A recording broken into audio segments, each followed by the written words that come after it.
Hello guys, நான் உங்கள் கௌதமிகா. இந்த வீடியோவில் வந்து நம்ம அகைன் பிளேஸ்மெண்ட் சீரிஸை கண்டினியூ பண்ண போகிறோம்.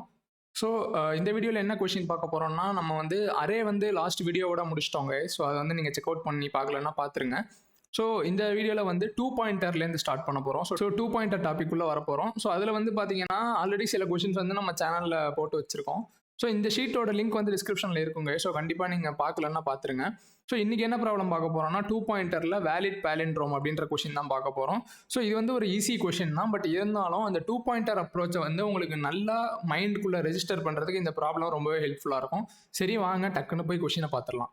இங்கே வந்து பார்த்தீங்கன்னா ப்ராப்ளம் ஸ்டேட்மெண்ட் என்னென்னா, நம்மள்ட்ட வந்து ஒரு ஸ்ட்ரிங்கு கொடுத்துருவாங்க. ஓகேவா? ஸோ ஸ்ட்ரிங்குனா ஜஸ்ட் ஒரே ஒரு ஸ்ட்ரிங் மாதிரி இருக்காது, ஒரு சென்டென்ஸ் மாதிரி கொடுத்துருவாங்கன்னு வச்சுக்கோங்களேன். ஸோ சென்டென்ஸ் வந்து எப்படி இருக்கும்? சென்டென்ஸில் வந்து பார்த்தீங்கன்னா லெட்டர்ஸ் இருக்கும், நம்பர்ஸ் இருக்கும். அதாச்சும் ஆல்ஃபா நியூமரிக்னு சொல்லுவோம் இல்லையா? ஸோ அந்த லெட்டர்ஸும் நம்பர்ஸும் இருக்கும். அதே மாதிரி மற்ற கேரக்டர்ஸும் இருக்கும். ஸோ இந்த மாதிரி கமா இருக்குது, கோலன் இருக்குது. ஸோ இந்த மாதிரி லெட்டர்ஸ் நம்பர்ஸ் தவிர மற்ற கேரக்டர்ஸும் இருக்கும். ஓகேவா? இப்போ நம்மள்ட்ட என்ன கேட்குறாங்க அப்படின்னா, இந்த டோட்டல் சென்டென்ஸை வந்து ஒரு பாலிண்ட்ரோமா அப்படின்னு கேட்குறாங்க. ஓகே, ஸோ பாலிண்ட்ரோம்னா என்ன நமக்கு தெரியும் இல்லையா? அதாச்சும் ஒரு ஸ்ட்ரிங்கை வந்து ஃப்ரண்ட்லேருந்து பேக் படிக்கிறதும் பேக்லேருந்து ஃப்ரண்ட்டில் படிக்கிறதும் எக்ஸாக்டாக ஈக்குவலாக இருக்கணும். ஸோ அதுதான் வந்து பாலிண்ட்ரோம். இப்போது நார்மலாக இப்போ ஒரு ஸ்ட்ரிங் கொடுக்குறாங்க அப்படின்னா நம்ம ஈஸியாக கண்டுபிடிச்சிருவோம் இல்லையா? இப்போ வந்து இப்போ மேடம் அப்படின்னு கொடுக்குறாங்கன்னா MADAM. ஓகேவா? ஸோ இது வந்து ஒரு பாலிண்ட்ரோம். ஃப்ரண்ட்லேயும் மேடம்னு படிக்கிறோம், ரிவர்ஸ்லேயும் மேடம்னு படிக்கிறோம். ஆனால் இங்கே வந்து ஒரு சென்டென்ஸ் மாதிரி கொடுத்துருக்காங்க. ஸோ அவங்க என்ன பண்ண சொல்கிறாங்கன்னா, ஃபர்ஸ்ட் ஆஃப் ஆல் இந்த கம்பேர் பண்ணும்போது இந்த சென்டென்ஸை எப்படி ஒரு ஸ்ட்ரிங்காக மாற்றணும்னா, இந்த எக்ஸ்ட்ரா கேரக்டர்ஸ் இருக்கு இல்லையா, அந்த கமா, கோலன், அதாச்சும் ஸ்ட்ரிங்கில் அந்த நம்பர்ஸ் அண்ட் லெட்டர்ஸ் தவிர மற்ற எல்லாத்தையும் நம்ம ரிமூவ் பண்ணிடலாம். அதை பற்றி நம்ம கண்டுக்க தேவையே இல்லை. இப்போது நம்மள்கிட்ட லெட்டர்ஸும் நம்பர்ஸும் மட்டும்தான் இருக்கும். சரி, லெட்டர்ஸ்லேயே வந்து லோயர் கேஸ் லெட்டரும் இருக்கும், அப்பர் கேஸ் லெட்டரும் இருக்கும். ஸோ இங்கே பார்த்தீங்கன்னா கேபிட்டல் A இருக்குது, கேபிட்டல் P இருக்குது, ஸ்மால் p இருக்குது. ஸோ அங்கே என்ன பண்ணுறாங்கன்னா, அதை வந்து நம்ம எல்லாத்தையுமே லோயர் கேஸில் கன்சிடர் பண்ணிக்கலாம். அது ஒன்றும் பெரிய மேட்ரு இல்லை. அப்பர் கேஸ் ஏவும் லோயர் கேஸ் ஏவும் நம்ம ஈக்குவலாக ட்ரீட் பண்ணிக்கலாம். இந்த மாதிரி அந்த சென்டென்ஸை வந்து எக்ஸ்ட்ரா கேரக்டர்ஸ் எல்லாம் ரிமூவ் பண்ணிவிட்டு எல்லாத்தையும் லோயர் கேஸாக மாற்றினதுக்கப்புறம் அது வந்து ஒரு பாலிண்ட்ரோமாக இருக்கா இல்லையான்னு கேட்குறாங்க. ஸோ இந்த சென்டென்ஸ் அவங்க எப்படி மாற்றிருக்காங்கன்னு பாருங்கள். ஸோ இந்த என்டையர் சென்டென்ஸ் வந்து இந்த மாதிரி மாறிடுச்சு. ஸோ இதில் கம்மா, ஸ்பேஸ் அதெல்லாம் எடுத்துகிட்டு கேபிட்டல்லாம் ஸ்மாலாக மாற்றிட்டு போட்டிருந்தாங்கன்னா இந்த மாதிரி ஸ்ட்ரிங்காக மாறிடும். ஸோ இந்த ஸ்ட்ரிங் வந்து ஒரு பாலிண்ட்ரோமான்னு கேட்டிங்கன்னா எஸ். ஸோ பேக்லேயும் ஒரே மாதிரி தான் இருக்குது, ஃப்ரண்ட்லேயும் ஒரே மாதிரி தான் இருக்குது. ஸோ அதனால் இது வந்து ஒரு பாலிண்ட்ரோம். ஸோ இந்த எக்ஸாம்பிளில் வந்து அவங்க நம்பர்ஸ் கொடுக்கல, பட் நம்பர்ஸ் இருந்தாலும் அதை வந்து இந்த ஸ்ட்ரிங்கில் நம்ம சேர்த்துக்கலாம். ஓகேவா? ஸோ இப்போ வந்து இதை 2 பாயிண்டர் அப்ரோச் வச்சு எப்படி கற்றுக்கலாம் அப்படின்றத பார்க்கலாம் கைஸ். ஓகேவா? ஸோ நான் வந்து ஒரு எக்ஸாம்பிள் எடுத்துக்கிறேன். ஓகே, ஸோ இங்கே வந்து பார்த்தீங்கன்னா நம்ம இந்த இன்புட் சென்டென்ஸ் எடுத்துக்கலாம். ஸோ இதில் வந்து நீங்களே பார்க்கலாம், அந்த மேடம் ஸ்ட்ரிங்கை தான் நான் இப்படி எழுதியிருக்கேன். ஸோ இதுலேருந்து நீங்கள் இந்த எக்ஸ்ட்ரா கேரக்டர்ஸ்லாம் ரிமூவ் பண்ணிட்டீங்கன்னு வச்சுக்கோங்களேன். இந்த கமா, இந்த அண்டர் ஸ்கோர், கோலன் இதெல்லாம் நீக்கிட்டீங்கன்னா எப்படி இருக்கும்னு பாருங்கள். அதே மாதிரி அப்பர் கேஸ் லோவர் கேஸாக மாற்றிட்டீங்கன்னா MA8D8AM. ஓகேவா? ஸோ இதில் வந்து நான் ஏன் இந்த 8 ஆட் பண்ணியிருக்கேன்னா, நம்பர்ஸும் இதில் சேருன்றதுக்காக ஆட் பண்ணியிருக்கேன். ஸோ இதை வந்து பார்த்தீங்கன்னா ஃப்ரண்ட்லேயும் ஒரே மாதிரி தான் இருக்குது, பேக்லேயும் ஒரே மாதிரி தான் இருக்குது. ஸோ இது வந்து ஒரு பாலிண்ட்ரோம். ஸோ இதை வந்து 2 பாயிண்டர் அப்ரோச்னா என்ன, அதை எப்படி இதில் அப்ரோச் பண்ணலாம் அப்படின்றத பார்க்கலாம். ஸோ 2 பாயிண்டர்னா ஒன்றும் இல்லை கைஸ், பேர்லேயே இருக்குது.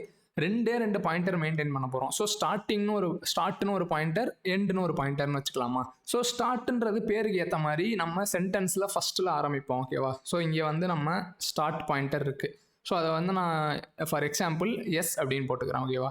ஸோ எண்டிங் வந்து பேருக்கு ஏற்ற மாதிரி கடைசி கேரக்டரில் ஆரம்பிக்கலாம். ஸோ இப்போ வந்து ஈனா எண்ட் பாயிண்டர். ஸோ அது வந்து கடைசி கேரக்டரை பார்த்துட்ருக்கு.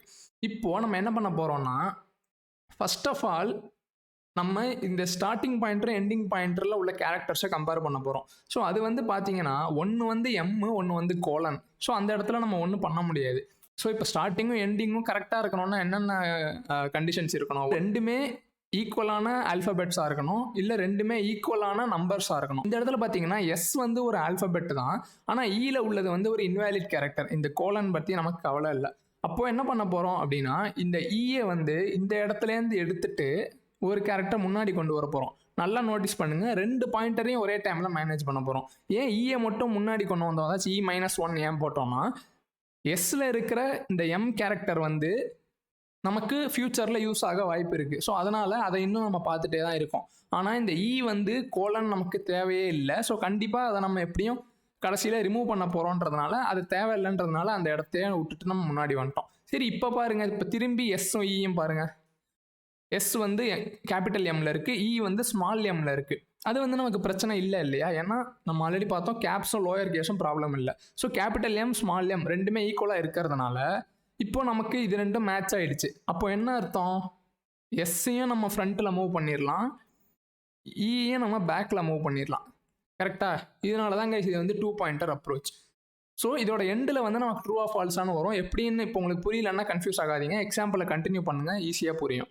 ஸோ இப்போ வந்து பாருங்கள், ஸ்டார்ட்டில் என்ன இருக்குது? ஸ்மால் ஏ இருக்குது, எண்டில் என்ன இருக்குது? கேபிட்டல் ஏ இருக்குது. சரி, இது ரெண்டுமே ஈக்குவல் தான், கேஸ் தான் மாறுது, பட் ரெண்டுமே ஏ தான். அப்போனா என்ன அர்த்தம்? எஸ்ஸை வந்து முன்னாடி கொண்டு வந்துடலாம், ஈயை வந்து முன்னாடி பேக்கில் கொண்டு வந்துடலாம். சரி, இப்போ ஸ்டார்ட்டில் என்ன இருக்குது பாருங்கள், ஸ்டார்ட்டில் வந்து கம்மா பார்த்துட்டு இருக்கு, ஆனால் எண்டில் வந்து 8 இருக்குது. 8ன்றது ஒரு வேலிடான கேரக்டர் தான், பட் கமா வந்து நமக்கு கவலையே இல்லை. ஸோ அது நமக்கு யூஸ் ஆக போகிறதில்ல. ஸோ அதனால் எஸ்ஸை வந்து ஃப்ரண்ட்டில் கொண்டு வந்துட போகிறோம். ஓகேவா? இப்போ பாருங்கள், ஸ்டார்ட்லேயும் 8 இருக்குது, எண்ட்லேயும் 8 இருக்குது. ஸோ ரெண்டுமே மேட்ச் ஆகுது. ஓகேவா? ஸோ ஆல்ரெடி பார்த்த மாதிரி ஸ்டார்ட்டை ஒரு இது முன்னாடி கொண்டு வர போகிறோம், எண்டை வந்து ஒரு இது பின்னாடி கொண்டு வர போகிறோம். இப்போ நோட்டீஸ் பண்ணி பாருங்கள், ஸ்டார்ட்டில் வந்து டி இருக்குது, எண்டில் வந்து அகைன் ஒரு இன்வேலிட் கேரக்டர் இருக்குது. ஸோ நம்ம என்ன பண்ண போகிறோம்? எண்டிங்கை எடுத்துகிட்டு வந்து இங்கே போட போகிறோம். ஸோ இப்போ வந்து ஆட்டோமேட்டிக்காக பார்த்தீங்கன்னா ஸ்டார்டிங்கும் எண்டிங்கும் ஒரே இடத்துல இருக்குது. ஸோ ஸ்டார்டிங்கும் எண்டிங் பாயிண்ட்டும் ஒரே கேரக்டரை பாயிண்ட் பண்ணிச்சுன்னா அது எப்படிப்பட்ட கேரக்டராக இருந்தாலும் நமக்கு கவலை இல்லை. அது நம்பராக இருக்கலாம், டிஜிட்டாக இருக்கலாம், ஏன் இன்வேலிட் கேரக்டராக கூட இருக்கலாம். ஸோ ரெண்டுமே ஒரே கேரக்டரில் இருந்துச்சுன்னா அது எதுவாக இருந்தாலும் கவலை இல்லை. ஸோ நம்ம டேரெக்டாக ட்ரூன்னு ரிட்டர்ன் பண்ணிடலாம். ஸோ இந்த மாதிரி ஸ்டார்ட் இனிஷியலாக ஆரம்பித்து எண்டு கடைசியில் ஆரம்பித்து எந்த சமயத்தில் நமக்கு ஸ்டார்ட்டும் எண்டும் ஈக்குவலாக ஆகுதோ அந்த இடத்துல நமக்கு ஃபுல்லாக செக் பண்ணி முடிச்சிட்டோம், எதுவும் ப்ராப்ளம் வரல, ட்ரூ அப்படின்னு அர்த்தம். ஸோ இந்த இடத்துல வந்து நம்ம லூப் முடிஞ்சிடும், ட்ரூன்னு ரிட்டர்ன் பண்ணிடலாம். ஓகேவா? ஆனால் ஃபால்ஸ் கண்டிஷன் எப்போ வரும்னு யோசிச்சு பார்த்தீங்கன்னா, இந்த மாதிரி ஸ்டார்ட்டும் எண்டும் நடுவில் மீட் பண்ணுறதுக்கு முன்னாடியே ஏதாச்சும் ஒரு இடத்துல ஃபெயில் ஆகிடும். இப்போது ஃபார் எக்ஸாம்பிள் இந்த இடத்துல பார்த்தீங்கன்னா இங்கே 8 இருந்துச்சு, இங்கே 8 இருந்துச்சு, கரெக்டா? ஸோ அந்த இடத்துல மேட்ச் ஆனதுனால ஸ்டார்ட்டை ஃப்ரண்ட்டில் கொண்டு போயிட்டோம், எண்டை பேக்கில் கொண்டு வந்துட்டோம். ஸோ ஒன்றும் ப்ராப்ளம் இல்லை. ஆனால் இன்கேஸ் அந்த இடத்துல வந்து 8க்கு பதிலாக வேறு ஏதோ ஒன்று இருந்துச்சு அப்படின்னு இமேஜின் பண்ணிக்கோங்களேன். ஸோ இப்போ இந்த இடத்துல வந்து 8க்கு பதிலாக நான் வந்து சி அப்படின்ற ஒரு கேரக்டரை போடுறேன். ஸோ அண்டு ஸ்டார்ட் வந்து 8 பார்த்துட்டு இருக்கு, எண்டு வந்து சியை பார்த்துட்டு இருக்குன்னு வச்சுக்கோங்க. இந்த இடத்துல பார்த்தீங்கன்னா 8ம் வேலிட் கேரக்டர் தான், சியும் வேலிட் கேரக்டர் தான், ஆனால் அது ரெண்டு மேட்ச் ஆகலை. அப்போனா என்ன அர்த்தம்? அந்த இடத்துலையே நமக்கு அந்த லூப்பில் டெர்மினேட் ஆகிடும், ஆன்சர் ஃபால்ஸ் ஆகிடும். ஸோ அது வந்து நம்ம கண்டிஷனை பார்த்து ஃபுல்லாக முடிஞ்சிச்சுன்னா ட்ரூவாக இருக்கும், நடுவுலையே ஃபெயில் ஆச்சுன்னா ஃபால்ஸ் ரிட்டர்ன் பண்ண போகிறோம். ஸோ அவ்வளோதாங்க இஸ் 2 பாயிண்டர் அப்ரோச். ஸோ இந்த அப்ரோச்சோட டைம் காம்ப்ளெக்சிட்டி அப்படின்னு பார்த்தீங்கன்னா, டைம் காம்ப்ளெக்சிட்டி வந்து பார்த்தீங்கன்னா பிக் ஆஃப் n, ஏன்னா நம்ம ஒரு லூப் தான் பண்ண போகிறோம் மேக்ஸிமம். அதே மாதிரி ஸோ ஸ்பேஸ் காம்ப்ளெக்சிட்டி வந்து கான்ஸ்டன்ட் ஸ்பேஸ் காம்ப்ளெக்சிட்டி தான், ஏன்னா நம்ம வந்து எதுவும் எக்ஸ்ட்ரா ஸ்டோரேஜ் யூஸ் பண்ணல, 2 வேரியபிள் தான் யூஸ் பண்ணுறோம். ஓகே, ஸோ இங்கே வந்து பார்த்தீங்கன்னா கோட் வந்து அப்படியே நான் சொன்னதை டிரான்ஸ்லேட் பண்ண மாதிரி இருக்கும், ஒன்றுமே டிஃப்ரென்ஸ் கிடையாது. ஸோ ஸ்டார்ட்னு ஒரு வேரியபிள் 0க்கு பாயிண்ட் பண்ணி வைக்கிறோம், எண்டுன்னு ஒரு வேரியபிள் வந்து கடைசி கேரக்டரை பாயிண்ட் பண்ணி வைக்கிறோம். ஸோ நம்ம லூப் வந்து என்னவா இருக்க போகுது, நம்ம ஏற்கனவே பார்த்தோம் இல்லையா, ஸ்டார்ட்டும் எண்டும் மீட் பண்ணிக்காத வரைக்கும் நம்ம லூப் பண்ணிகிட்டே இருக்கணும். அதனால ஸ்டார்ட் லெஸ் தேன் எண்டுன்னு போட்டிருக்கேன். ஓகேவா? ஸோ அதுதான் நம்ம லூப்போட கண்டிஷன். ஸோ ஃபஸ்ட் என்ன செக் பண்ணுறோன்னு பாருங்களேன். ஸோ இந்த கேரக்டர் டாட் இஸ் லெட்டர் அப்படின்றது வந்து கேரக்டர் கிளாஸ்க்குள்ளேயே இருக்குது. ஸோ இது வந்து அந்த கேரக்டர் வந்து ஒரு ஆல்ஃபபெட்டான்னு செக் பண்ணுறதுக்கு. அதே மாதிரி கேரக்டர் டாட் இஸ் டிஜிட் அப்படின்னு ஒரு மெத்தட் இருக்குது, அது வந்து அந்த கேரக்டர் நம்பரான்னு செக் பண்ணுறதுக்கு. ஓகேவா? ஸோ இதெல்லாம் வந்து பில்டின் மெத்தட்ஸ் தான். ஸோ இப்போ வந்து ஸ்டார்ட்டில் உள்ள கேரக்டரும் லெட்டராக இருந்து ஆல்ஃபபெட்டாக இருந்து எண்டில் உள்ள கேரக்டரும் ஆல்ஃபபெட்டாக இருந்துச்சுன்னா ரெண்டுத்தையும் நம்ம கம்பேர் பண்ணி பார்க்க போகிறோம். எப்படி கம்பேர் பண்ண போகிறோம்? ரெண்டுமே கேரக்டர் ஆல்ஃபபெட் அப்படின்றதுனால ரெண்டையுமே லோயர் கேஸாக மாற்ற போகிறோம். ஸோ ஸ்டார்ட்டையும் லோயர் கேஸாக மாற்றுறேன், எண்டையும் லோயர் கேஸாக மாற்றுறேன். மாற்றிட்டு ரெண்டுமே ஈக்குவலாக இல்லைன்னா என்ன அர்த்தம்? ஃபால்ஸ் தானே, அங்கேயே முடிஞ்சு போச்சு. இப்போ ஃபார் எக்ஸாம்பிள் ஒன்று வந்து ஏ, ஒன்று வந்து பி அப்படின்னா ஃபால்ஸ் ரிட்டர்ன் பண்ணிட்டோம், முடிஞ்சு போச்சு. ஸோ இன்கேஸ் அது ஃபால்ஸ் ஆகலை, ஈக்குவலாக இருக்குன்னா ஸ்டார்ட்டை ஃப்ரண்ட்டில் கொண்டு போக போகிறோம், எண்டை பேக்கில் கொண்டு வர போகிறோம். புரிஞ்சிடுச்சா? ஓகே. ஸோ இப்போது ஆல்ஃபபெட்டுக்கு பண்ண அதே விஷயத்த நம்பரான்னு பார்க்க போகிறோம். ஸோ ஃபஸ்ட்டு பாருங்கள், ஸ்டார்டிங்கில் உள்ள கேரக்டர் டிஜிட்டானு பார்க்குறேன், எண்டிங்கில் உள்ள கேரக்டர் டிஜிட்டானு பார்க்குறேன். ரெண்டுமே டிஜிட்டாக இருந்துச்சுன்னா என்ன பண்ண போகிறோம்? இங்கே வந்து அப்பர் கேஸ் லோயர் கேஸ் தொல்லையே கிடையாது, டேரெக்டாக கம்பேர் பண்ண போகிறோம். ஸோ ஸ்டார்டிங்கில் உள்ள டிஜிட்டும் எண்டிங்கில் உள்ள டிஜிட்டும் ஈக்குவலாக இல்லைன்னா என்ன அர்த்தம்? அங்கேயே முடிஞ்சு போச்சு. ஸோ ஃபால்ஸ் ரிட்டர்ன் பண்ணிடுறோம். So start plus equal to 1, n minus equal to 1. In case இது வந்து ஃபால்ஸ் ஆகலைன்னா, ஓகேவா? ஸோ அந்த 2 பாயிண்டர் வந்து ப்ராக்ரஸ் பண்ணிகிட்டே வரும். ஸோ இது வந்து பாசிட்டிவ் சுச்சுவேஷன்ஸை செக் பண்ணிட்டோம். ஸோ இப்போ வந்து பார்த்தீங்கன்னா நம்ம பார்த்தோம் இல்லையா, ஏதாச்சும் ஒரு இன்வேலிட் கேரக்டர், இப்போது ஸ்டார்ட்டில் உள்ள கேரக்டர் வந்து லெட்டரும் இல்லை டிஜிட்டும் இல்லை அப்படின்னா என்ன பண்ணுவோம்? ஸ்டார்ட்டை அப்படியே ப்ராக்ரஸ் பண்ணிடலாம். சரி, ஸ்டார்ட் ஓகேவாக தான் இருக்குது, எண்டில் ஏதோ ப்ராப்ளமா? அதாவது என்ன பண்ணுறோம்னா, எண்டு வந்து ஆல்ஃபபெட்டும் இல்லை டிஜிட்டும் இல்லை அப்படின்னா என்ன? End minus equal to 1. இது எதுவுமே சூட் ஆகலைன்னா எல்ஸ், அப்போனா என்ன அர்த்தம்? ஃபால்ஸு. ஸோ இதுதான் நம்ம பார்த்தோம் இல்லையா, ஒன்று வந்து நம்பராக இருக்கும், ஒன்று வந்து லெட்டராக இருக்கும். ஸோ ஃபார் எக்ஸாம்பிள் ஒரு பக்கம் 8 இருக்குது, ஒரு பக்கம் சி இருக்குன்னா இந்த எல்ஸில் வந்து அந்த கண்டிஷன் மாட்டிக்கும். So return falls. ஸோ அதுவும் அந்த இடத்துல ஃபெயில் ஆகிடும். ஸோ இந்த லூப் ஃபுல்லாக முடியும் போது ஃபெயில் ஆகலை அப்படின்னா கடைசியில் ட்ரூ ரிட்டர்ன் ஆக போகுது கைஸ். ஸோ சப்மிட் பண்ணி பார்க்கலாம்.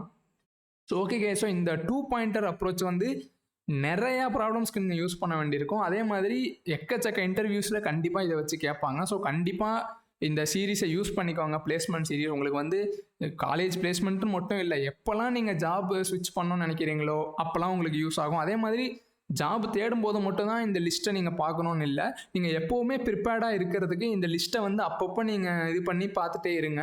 ஸோ இந்த வீடியோஸ்லாம் நீங்கள் உங்களோட வாட்ச் லேட்டரில் சேவ் பண்ணிவிட்டு எப்பப்போலாம் உங்களுக்கு ரிவைஸ் பண்ணணும்னு தோணுதோ அப்பப்போலாம் பார்த்துட்டே இருங்க. ஓகே கேஸ், இதே மாதிரி இன்னொரு சூப்பரான வீடியோவில் பார்க்குற வரைக்கும் வட்டா நண்பா.